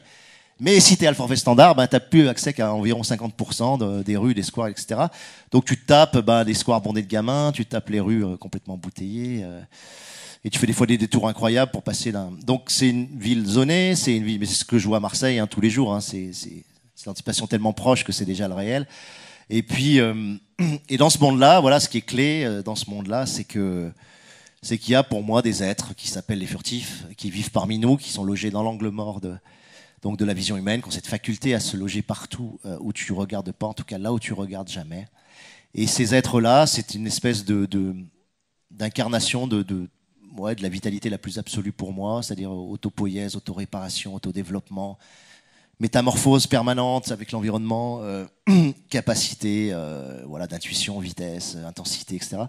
Et ces êtres donc sont à la fois animaux, végétaux, champignonnesques, bactériels, minéraux. Enfin, ils réunissent tous les registres du vivant en eux. Et l'histoire, c'est qu'on les cherche, on part en quête d'eux. Et donc, en fait, je savais pas du tout que j'allais faire ça, mais en fait, j'ai fait un thriller éthologique. Voilà, vous savez, l'éthologie, c'est l'étude du comportement animal. Et c'est un thriller éthologique, c'est-à-dire qu'on va découvrir au fur et à mesure du livre ce que deviennent ces furtifs, ce qu'ils sont, qu'est-ce qu'ils portent, et notamment leur lien fondamental avec le son, voilà, avec la vibration de l'air et du son. Et ça, donc, d'où le travail très fort que j'ai fait sur le son depuis pas mal d'années. Et d'où l'album aussi, c'est-à-dire que moi je suis un auditif, je l'ai compris très tard, mais je suis un pur auditif. Je décris jamais mes personnages, en réalité je décris très très peu de choses visuellement, les gens s'en rendent très peu compte. Ils me disent « Ah, c'est génial cette scène, je vois le truc et tout », mais ils voient à travers des sensations qui sont physiques, kinesthésiques, de poids, de fatigue, et des sensations sonores, alors qu'en fait visuellement je dis très très très peu de choses, parce qu'en fait je vois pas, je suis pas quelqu'un qui voit vraiment, quoi. Ouais. Et la furtivité, du coup ? Et donc la furtivité, c'est à la fois cette capacité à échapper totalement au contrôle, et c'est surtout cette faculté à atteindre ce point d'incandescence du vivant en soi, c'est-à-dire ce côté, comme dit le philosophe Baptiste Morisot, que j'adore, c'est de dire, voilà, on est le fruit d'une évolution millionnaire, on a en nous des capacités héritées du tigre, de l'éponge de mer, du singe, d'énormément d'espèces comme ça dont on est finalement un des points d'aboutissement. Et toutes ces facultés animales qui sont en nous, au lieu de les rejeter, au lieu de les pousser à l'extérieur, au lieu de les considérer comme des parties laides de nous, il dit il faut les mettre en résonance ensemble pour atteindre une sorte de point d'incandescence de nos vitalités, quoi. Voilà, donc c'est cette faculté à aller chercher toutes ces vitalités qui sont en nous et à les faire résonner ensemble. Voilà, donc les furtifs, c'est un peu ça. Voilà. De toute façon, en fait, les furtifs, d'une certaine façon, pour ceux qui ont lu la Horde, c'est Caracol, mais qui serait devenu un animal et qui aurait été au bout de ce qu'il pouvait, quoi. Ouais. Ça, je l'avais pas entendu, celle-là. Mais oui, d'accord. Ouais, tu vois. Ok, d'accord. On va vous dire comme ça. On va passer à l'étape suivante. Ce que je te propose, c'est on va présenter Yann, qui il est, et l'album. Ouais. Jouer un morceau. Ouais. Et ensuite, un échange. Voilà, si vous voulez. Voilà. On vous fait un... Donc tu dis, Yann, l'album, c'est quoi et comment tu as rencontré Yann ? Alors oui, donc Yann, c'est incroyable. Voilà, c'est une rencontre comme tu en as dans la vie. Parfois, on m'invite à Dunkerque dans une salle qui s'appelle Allo Sucre à jouer avec un guitariste et on me dit voilà, c'est le guitariste de Bashung. Et moi, Bashung, ça fait partie de mes très grosses références. C'est quelqu'un que j'ai écouté énormément. Il a été guitariste d'autres gens, mais il a notamment beaucoup travaillé avec Bashung. Et donc ça m'a fasciné d'aller jouer avec lui. Et puis très vite, j'ai adoré parce que c'est quelqu'un qui improvise énormément. Quasiment tout son art est fondé sur l'improvisation. Tout ce qu'il compose est également fondé sur l'improvisation. Tout ce que vous avez entendu là, c'est quasiment tout improvisé. Et cette espèce de fluidité, de liberté, de souplesse, de cette capacité métamorphique qu'il a, ça correspondait parfaitement à ce que j'avais envie de faire. Et donc on s'est dit, puisque les furtifs parlent énormément musique, son et fondé vraiment très très fortement là-dessus, c'était logique d'arriver jusqu'à l'album. Et puis moi j'avais envie de le faire. Et ça correspondait aussi à une sorte d'étape intérieure pour moi, c'est-à-dire que j'ai vécu sur l'idée d'une littérature physique, une littérature qui doit s'oraliser, qui doit se vocaliser. Donc au bout d'un moment, j'ai fini par prendre mes textes et commencer à les dire. Et puis au bout d'un moment, t'as envie effectivement d'entendre une musique dessus, t'as envie que ce flux, ce flow, il soit habité, soutenu, traversé, transpercé par aussi une musique qui vient d'ailleurs. Donc bah, logiquement, je tends vers ça. Donc je suis un grand débutant. Hein. J'ai aucune culture musicale, en tout cas de solfège, etc. Et on a essayé de faire quelque chose. Donc ça ressemble à des... C'est comme ce que vous avez vu là, c'est super bâtard. Hein. C'est-à-dire que ce que j'ai fait là, c'est une sorte de concert concept ou de concert... Enfin, ou de, je sais pas ce que c'est, quoi. C'est une conférence musicalisée ou... Voilà, mais je pense que malgré tout, ça permet de faire passer certaines choses qui sont pas du registre purement cérébral, des choses qui passent du texte dessous et qui relèvent pas juste de l'intellection la plus tranquillement conceptuelle, quoi. Ouais. Donc, bah, tu vas. Alors on va faire, ouais, on va vous faire un petit morceau et après question. On ouvrira. Alors c'est rigolo ce qu'on va vous faire parce que c'est.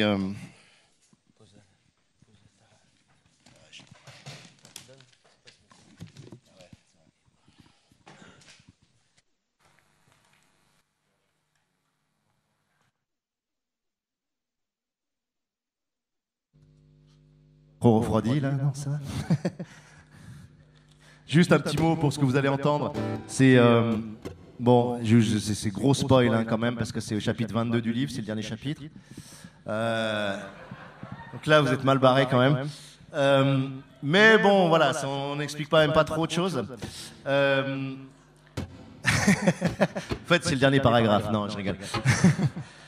Ce qui est très rigolo, c'est que voilà, c'est bon, je pourrais en parler des heures parce que c'est, en fait, c'est dire, voilà, la zone dehors, ce qui m'emmerdait profondément dans le bouquin, c'est que ça finissait à la fin, mode, le révolutionnaire qui vous parle et qui vous éveille et qui vous donne envie de faire la révolution. Tu vois, c'était le côté un peu Mélenchon, hein, tu vois. Je vais vous expliquer la vie et puis vous allez voir, tout le monde va basculer et puis on va voir la révolution. Bon, c'est évident que ça ne peut pas se passer comme ça aujourd'hui, que c'est beaucoup plus fin, subtil, démocratique, ouvert, horizontal que ça.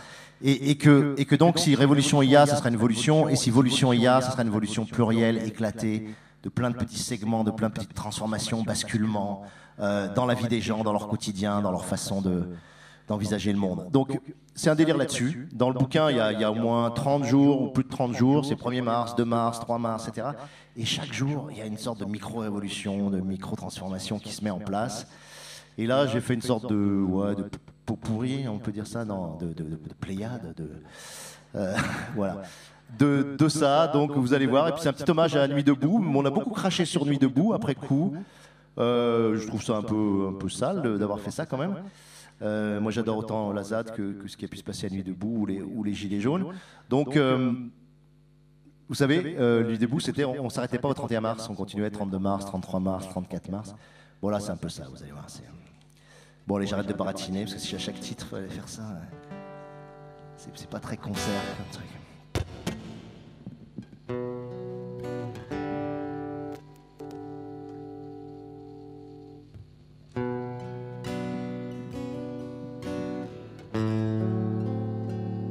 Le 1er mars, un mécano de drone a suspendu un café dans le dernier bar standard de la rue des Martyrs. « Tu le fileras à un mendiant, à qui tu veux !» il a ajouté devant les yeux écarquillés du robot. Le 2 mars, Nadège M, retraité privilège, qui avait voté Gorner au premier tour, vous comprendrez, hein, a enlevé à la tenaille et à la bêche les 400 mètres carrés de grillage qui entouraient son pavillon au roi d'Espagne à Marseille. Ah, c'est mieux là, non? Le 4 mars, Captain Capiz a remonté l'intégralité des Champs-Élysées sans être perçu par un seul capteur. Le 6 mars, lors d'un concert pour la zouave de La Palue-sur-Verdon, la saxo Audrey Calypso, musicienne intermittente, a sorti de son tube de cuivre un solo d'une telle incandescence sublime qu'on raconte qu'un furtif en est né. Le 8 mars, Tony Toufou a démonté un par un tous ses bot tags pour en fait une unique machine à faire le flou. Après le Cosmondo, il a arrêté de taguer, il dit qu'il abrite un condor de brume et que son corps est un brouillard.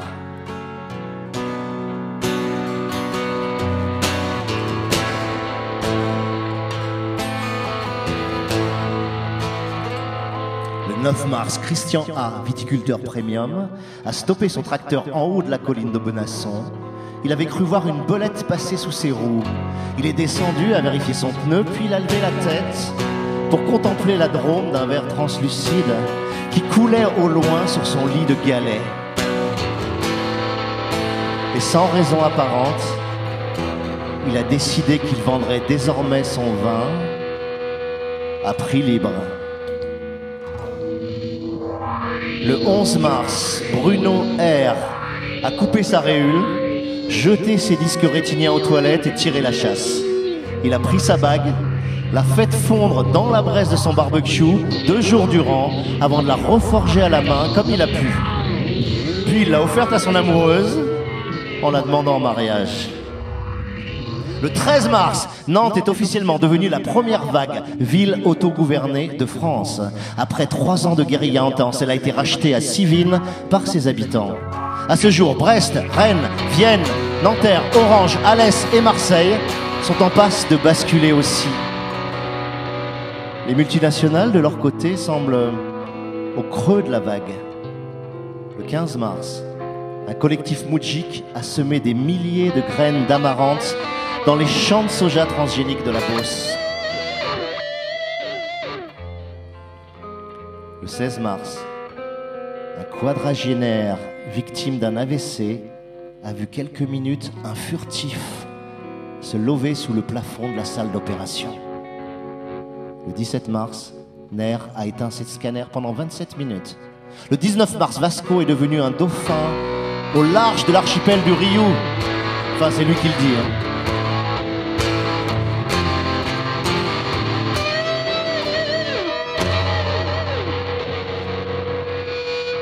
Le 22 mars, Akima et Louise se sont mariés dans la grotte aux œufs à la Sainte-Baume. Elles se sont même fait un bisou sur la bouche devant tout le monde. Puis Louise a dit « Les furtifs nous ont appris une chose. Il n'y a pas de lendemain qui chante. Il n'y a que des aujourd'hui qui bruissent. » Le 30 mars, un collectif de mendiants s'est mis aux enchères par autodérision sur la place Hakim Bey. Les habitants d'Orange les ont rachetés symboliquement en un seul lot et leur ont offert une année sabbatique payée au salaire premium. Le 34 mars, j'ai dit à Agüero, « J'aimerais qu'on ait un enfant. » Il m'a regardé les yeux dans les yeux et il m'a répondu, « Banco ?» Le 42 mars, le groupe de 80 sambags qui occupait le data center de Sivines à Brest a reconnu avoir tué par mégarde un résif, c'est-à-dire un furtif de réseau. L'animal était entièrement constitué d'ondes. Il s'est figé dans une dentelle d'air et de lumière avant d'éclater comme une vitre. Le 62 mars, Carla B. a cessé de parler à son intelligence artificielle personnalisée. Moi aussi, c'était le 61.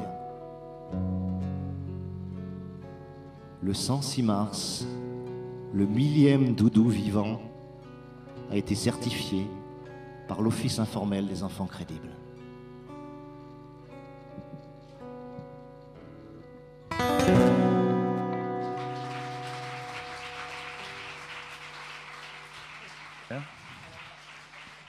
Est-ce que tu as été ou tu pourras être ou tu es inspiré par toute la réflexion autour de l'effondrement, de la collapsologie, c'est-à-dire cette idée que ce monde s'écroule, tu nous en as parlé d'une certaine manière, et d'autres mondes sont en train de pousser furtivement. Ouais, j'ai beaucoup de problèmes avec la collapsologie parce que en fait, autant je trouve le diagnostic parfaitement valable, crédible et fort, et montrant vraiment vers le mur vers lequel on fonce à une vitesse hallucinante, autant ce qui se passe autour de la collapsologie et ce que beaucoup de gens commencent à en faire, c'est-à-dire à en faire une sorte de... moi j'appelle ça une sorte de récupération para-religieuse, ça me gêne beaucoup. Voilà. Parce que ça veut dire quoi? Ça veut dire que au fond, on sent, mais là, après, c'est des trucs d'écrivain pour moi. C'est-à-dire que je sens intuitivement que ce thème fascine beaucoup parce qu'il répond à des affects apocalyptiques, tu vois, à des choses qui sont très, très ancrées dans les cultures judéo-chrétiennes et qui vient faire résonner un peu ça. Voilà. Moi, personnellement, l'effondrement, je m'en fous. Au sens, pourquoi je m'en fous? parce que je suis convaincu que le vivant est tellement puissant, je veux dire le vivant animal, végétal, etc., que quel que soit ce qu'on fasse de cette terre, quelles que soient les absurdités qu'on fasse avec cette terre, quelle que soit la façon délirante dont on peut s'entretuer et détruire une grande partie de la biodiversité aujourd'hui, très très vite, le vivant aurait la capacité à se reconstruire, à se redéployer et à aller extrêmement loin. Donc, moi j'avais été frappé par une BD comme ça qui parle de Tchernobyl, où c'est un gars qui, je crois qu'il s'appelle Lepage, le dessinateur, il retourne à Tchernobyl 20 ans après, et il est sidéré par la vitalité de la nature, la vitalité des forêts, des animaux, etc. En fait, la zone qui a été complètement laissée en no man's land a repris une vitalité délirante, alors qu'on nous a vendu, et puis moi je croyais aussi que voilà, la radioactivité allait tout bousiller et que ça serait un cimetière du vivant, mais c'est exactement l'inverse qui se produit. Donc moi je crois à cette puissance absolue du vivant, et donc j'ai plutôt envie de parier là-dessus, de me battre là-dessus que sur l'effondrement. Maintenant, le diagnostic, il est parfaitement voilà, exact, quoi. Et quelqu'un comme Pablo Servigne, quelqu'un de très bien et qui est conscient en plus des dérives para-religieuses de ce qu'il raconte, hein, tu vois, mais lui, il est simplement là scientifiquement pour le dire, l'informer et faire prendre conscience aux gens. Voilà, mais moi, j'ai pas envie de sombrer, en tout cas, dans l'espèce de... Je trouve qu'il y a une énorme complaisance, voilà. Mon sentiment, c'est qu'il y a une énorme complaisance là-dedans. Alors, tu parles là de l'effondrement, tu parles du contrôle. Il y a, moi, quelque chose qui me paraît s'être effondré complètement et qui continue à s'effondrer.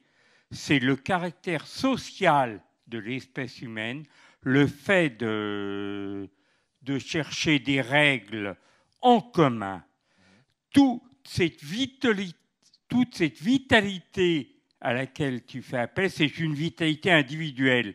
Ce sont des individus qui parfois se respectent les uns les autres, qui peuvent même arriver à collaborer, mais qui n'ont pas une union, une noosphère, pour employer le terme, une pensée collective.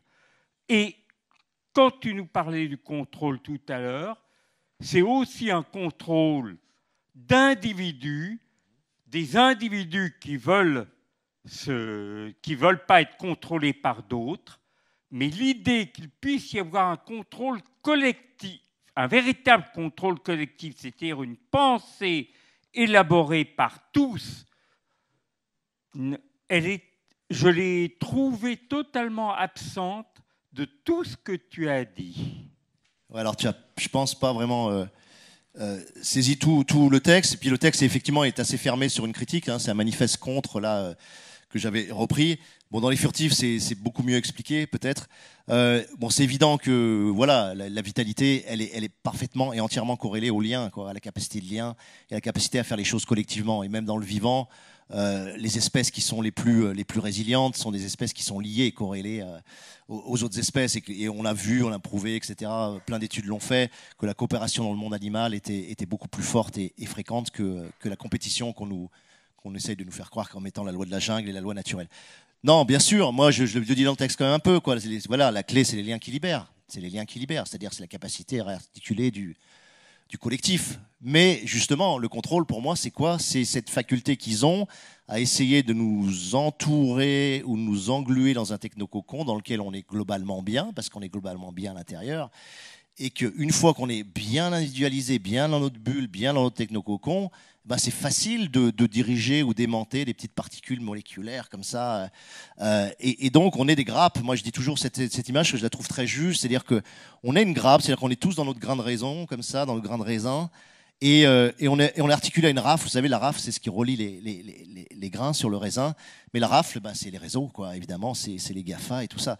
Donc, il y en a qui tiennent la rafle. Nous, on est les grains de raisin. Mais on ne fait pas de vin. C'est-à-dire que les vins de raisin, pour faire du vin, ben, il faut presser les grains. Il faut que les graines éclatent. Il faut que les grains de raisin éclatent. Oui, c'est ça. Et ensuite, on va faire du vin. Donc, pour moi, c'est évident que la grande conquête, le grand combat dans notre société qui est fondé sur l'individualisme, qui est extraordinaire, valorisation de l'individualisme, le vrai combat, c'est de retrouver du lien. Et on voit ce qui est fascinant par exemple, sur les Gilets jaunes ou les ronds-points, c'est que des gens, tout d'un coup, se retrouvent. Ils s'étaient jamais vus, ces gens-là, en réalité. Ces gens-là, ils prenaient leur bagnole pour aller bosser, ils prenaient leur bagnole pour aller faire des courses supermarchés le week-end, ils vivent dans leur petit pavillon en zone périurbain, rural, etc. Et tout d'un coup, ils arrêtent de faire ça et de se faire aliéner, exploiter, et puis ils commencent à parler ensemble. Et pour eux et pour nous, c'est une forme de révolution parce qu'on ne fait plus ça, parce que voilà, les liens, on a perdu l'habitude de les tisser, et surtout de les tisser avec des gens qui ne sont pas de notre classe sociale, qui ne sont pas de notre milieu, qui sont... Tu as dit tout à l'heure que Les Furtifs, c'est un projet qui a commencé il y a plus de 10 ans. Par curiosité, savoir quel impact ça a eu dans la création, l'affaire Snowden. Ouais, c'est une belle question, ça. C'est pour moi comme pour beaucoup, quand Snowden a révélé ce qu'il a révélé, j'ai eu le sentiment de me dire, c'est exactement ce que je pensais, c'est exactement ce que je croyais, mais il le prouve, voilà.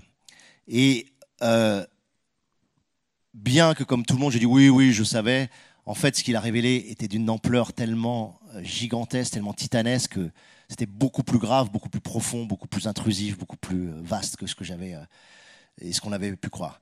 Et ce qui a été extraordinaire avec Snowden, c'est qu'il y a eu une espèce d'électrochoc très fort, et que l'électrochoc, il est retombé, quoi. Voilà.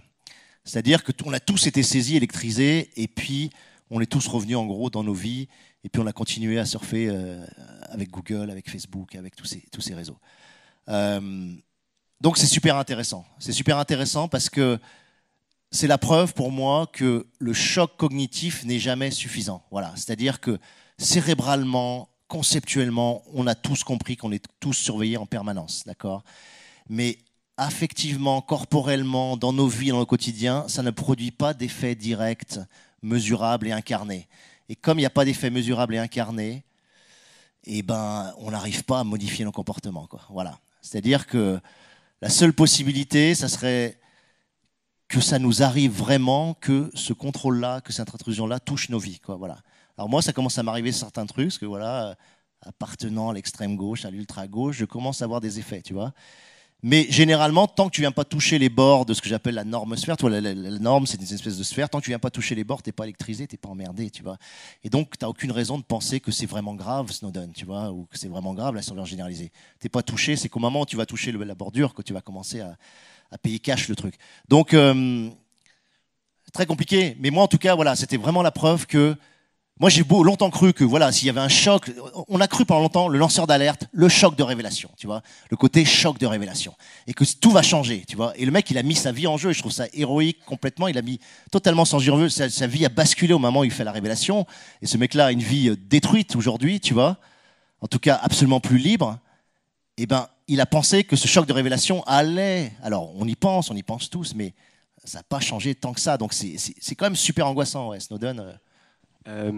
Vous êtes tout à fait technophobe ou vous êtes pour un changement de la manière dont on consomme les technologies, enfin, dont on les utilise? Non, je suis absolument pas technophobe. Je suis comme tout le monde, j'utilise énormément la techno. Je m'en sers, elle m'aide à créer, elle m'aide à me développer, elle m'aide à m'enrichir, à me cultiver, etc. Simplement, moi, je considère qu'on est dans un monde qui a vendu à bloc la technophilie, tu vois, qui nous la vend au quotidien par la pub de façon extrêmement forte. Et qu'il faut un pendant, en tout cas intellectuel ou réflexif là-dessus. Voilà. Moi, je pense qu'on nous vend, c'est ce que je dis tout le temps, mais on nous vend du pouvoir par la technologie, on nous vend l'idée que la technologie nous donne un pouvoir supplémentaire plus grand, plus vaste, etc. Et moi, je dis, ok, ça nous donne du pouvoir, mais ça nous retire aussi de la puissance. Voilà. Et qu'il faut vraiment avoir en tête ce critère de dire, quand on me permet de faire quelque chose, quand on me permet d'externaliser des capacités que j'avais moi, dans la machine, et qu'on donne à la machine la capacité de faire ce que moi je faisais avant, c'est extraordinaire, c'est motivant, c'est facilitant, c'est commode, c'est jouissif, c'est stimulant, tout ce que tu veux. Mais qu'est-ce que j'y perds en termes d'être humain et de capacité à faire moi directement les choses, tu vois ? l'exemple débile que je donne tout le temps, c'est le GPS, tu vois, qui est une externalisation des capacités cognitives d'orientation, tu vois. Mais qu'est-ce que tu perds en utilisant le GPS, quoi? Qu'est-ce que ça modifie dans ta façon de t'orienter dans l'espace, dans la façon de recevoir une ville, de t'y structurer, voilà, de t'y orienter, mais mentalement, au niveau de ta mémoire, au niveau de la façon d'habiter la ville, etc. Qu'est-ce que ça modifie, quoi, tu vois? Et il y a des milliards d'exemples. Pareil, quand on externalise nos capacités sur le moteur de recherche, c'est-à-dire qu'on fait même plus l'effort, on prend le smartphone et puis on tape parce qu'on se souvient plus de telle ou telle chose. Qu'est-ce que ça va handicaper après pour l'exercice simplement de ta pensée, quoi, ou de ton imaginaire, ou de ton, tu vois? Qu'est-ce que ça crée comme amputation qui, à terme, te rend moins capable de réfléchir, de discuter, tu vois, parce que tu as délégué. Et la grande nouveauté du numérique, ça a été ça. C'est-à-dire que pendant très longtemps, on s'est dit, bon, ok, on externalise des capacités physiques dans la machine. C'est-à-dire, au lieu de marcher, on prend la bagnole. Au lieu de monter l'escalier, on prend l'escalator. Tu vois, cette réalisation-là, on l'avait.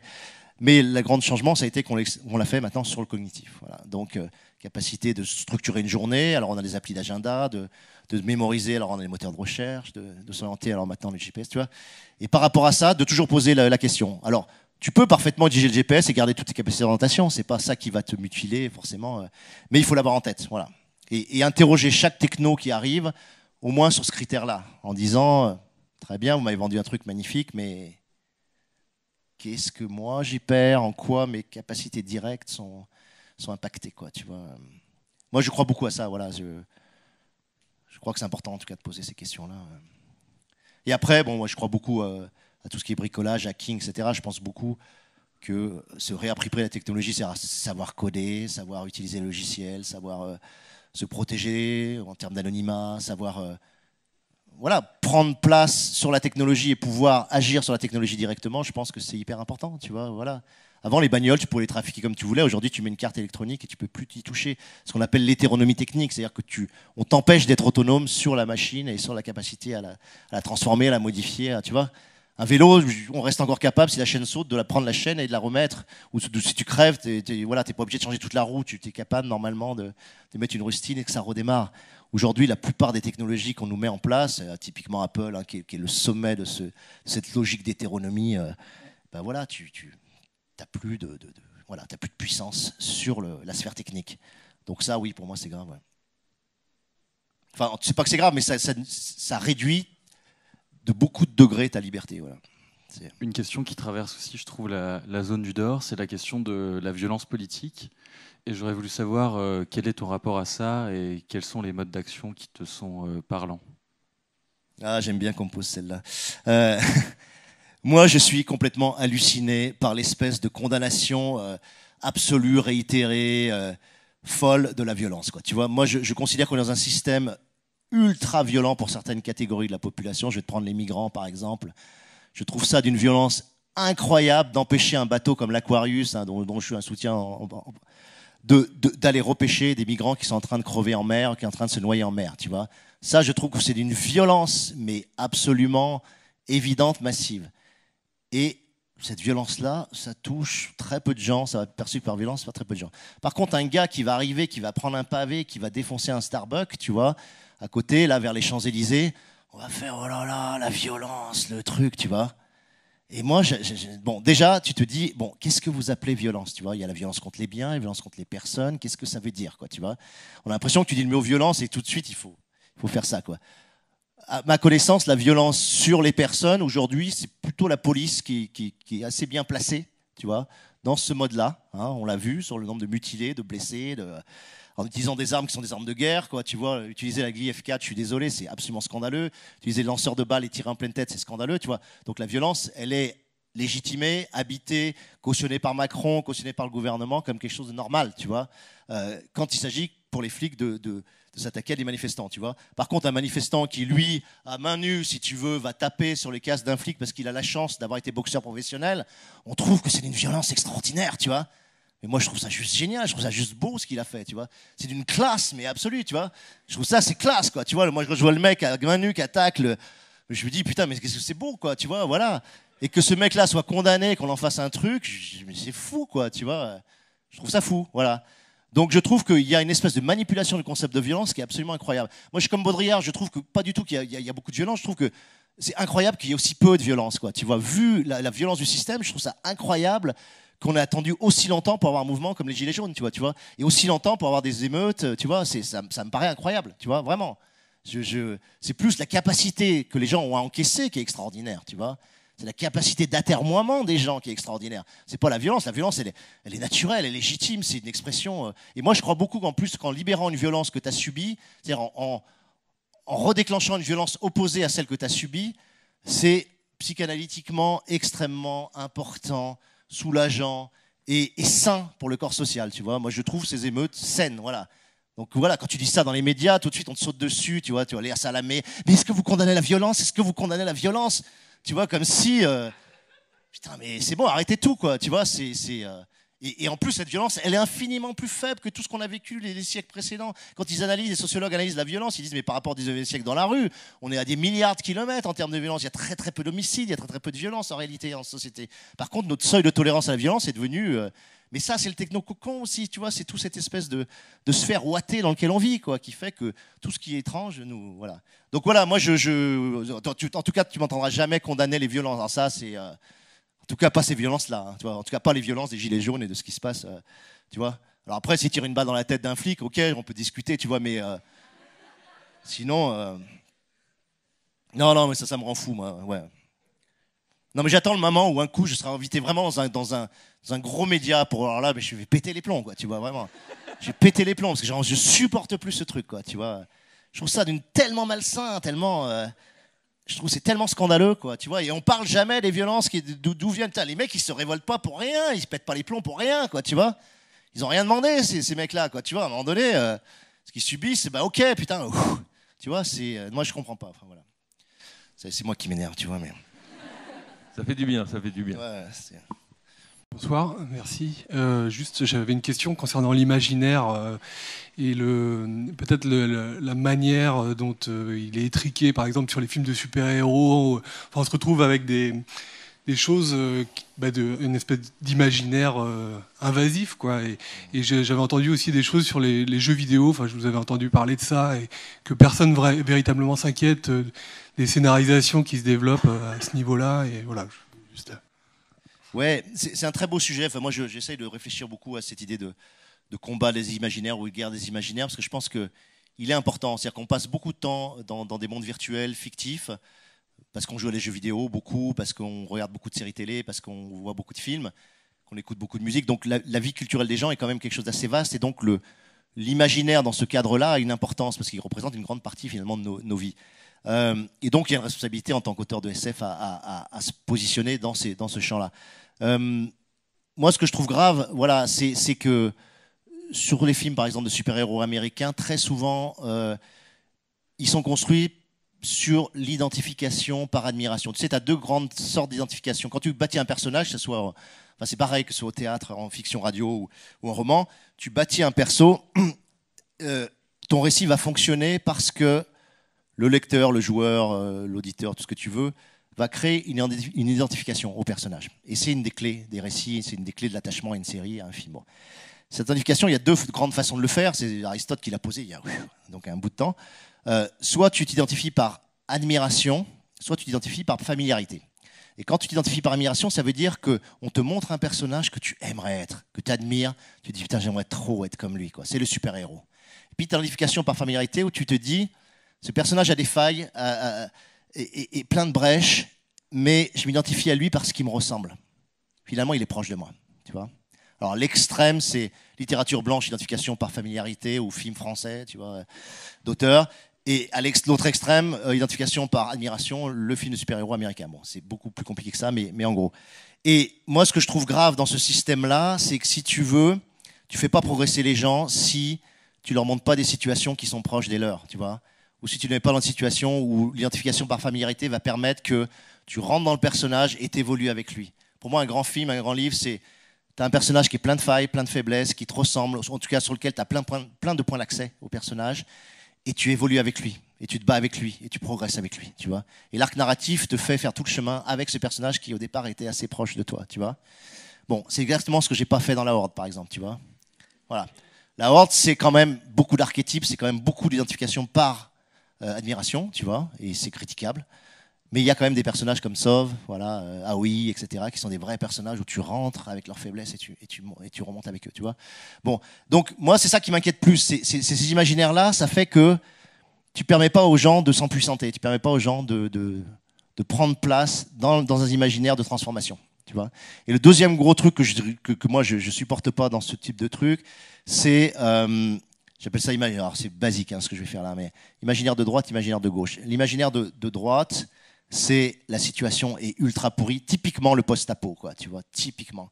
Le post-apo, monde, tout est pourri, tout est horrible, c'est atroce ce qu'on vit, tu vois. Et toi, individu, ou pire encore, toi et juste ta famille, tu vois. Dans les trucs américains, c'est vraiment ça. C'est moi et ma famille. Bon, je vais m'en sortir, je vais me sortir de ce monde de merde. Je change pas le monde, j'en ai rien à foutre, mais moi, je vais m'en sortir. Je vais survivre, tu vois. Voilà, je vais survivre. Et puis vous, démerdez-vous, quoi. Mais moi, individuellement, je m'en sors. Ça véhicule un imaginaire de... On s'en fout que le monde est pourri, il faut sauver sa peau, tu vois. Et c'est ultra courant dans les séries, dans les films, etc.